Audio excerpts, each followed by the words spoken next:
As we approach the end of the year, so too do we approach the end of Season 3 of The Legend of Korra. The issue is how to save the Airbenders, and every plan has its flaws. And once I'm in the temple, I'll distract the Red Lotus with my bird calls. I'm afraid even that one. Korra says only one plan will work, turning herself over to the Red Lotus. The others can try to rescue her later. It'd probably be easier. So he wants her to come to the top of Lahima's Peak. Alone, of course. But Sue says they can position her and some of the metal bender security nearby while the airship is sent to the temple to get the Airbenders. We check in with the Red Lotus, where we get some backstory, that our combustion bender was rescued by Zahir from a life as a weapon for some warlord. It speaks to the commitment to their cause, that people whose campaign is for freedom are prepared to endure imprisonment to keep that hope alive. But it seems like it's born from experience with the abuse of power by those who have it. I'm sure being betrayed by Unalaq certainly didn't help. The depths of their love for each other is shown again, even as they prepare to go collect Korra. Everybody needs love. Mom. Well, time for the tearful goodbye to Korra as she prepares to give herself up, and Mako, Bolin, and Asami head to the air temple to collect the Airbenders. Gazong is there, in case Korra doesn't follow through, and to apply a little pressure when she's trying to control the situation, to show who's really in control here.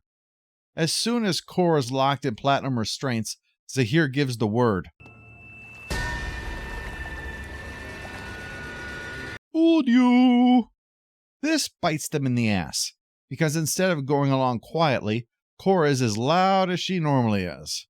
Korra's got problems, but needing sheer raw power is not one of them. This misstep cannot be overstated. Korra's refusal to go willingly buys time for the metal benders and her father to scale to the top, forcing Zahir to divide his forces, with one to face the reinforcements and the other to deal with Korra. At the temple, the others then start to pull the temple down around Team Avatar and Tenzin, so he leads them to the hidden exit. Except that's down, and the thing about lava is, it prefers flowing down. So Bolin is stuck trying to block it while they haul Tenzin out. And the thing that makes Bolin a real class act is that he refuses, in this moment, when he certainly has every right to throw it in their face, they should have followed his bird call plan.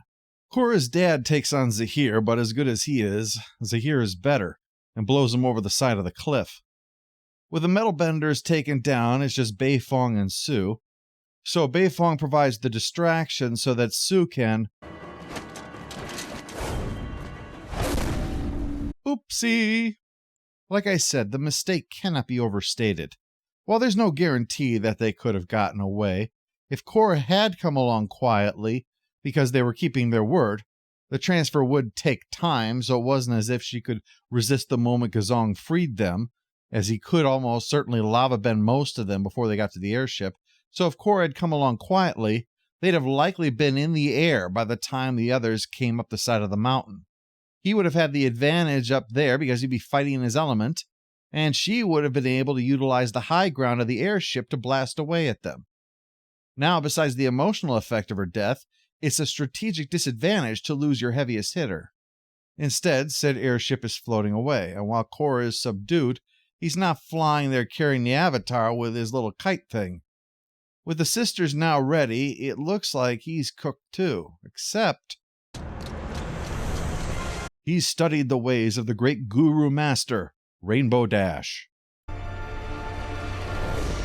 Well, there goes his secret identity. Korra's dad was rescued by the metal benders at least, but that still leaves the escape from the air temple. Now what?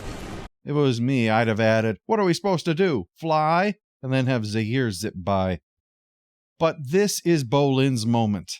There is a reason that he can't metal bend. Because he has an even rarer talent. He's a lava bender too.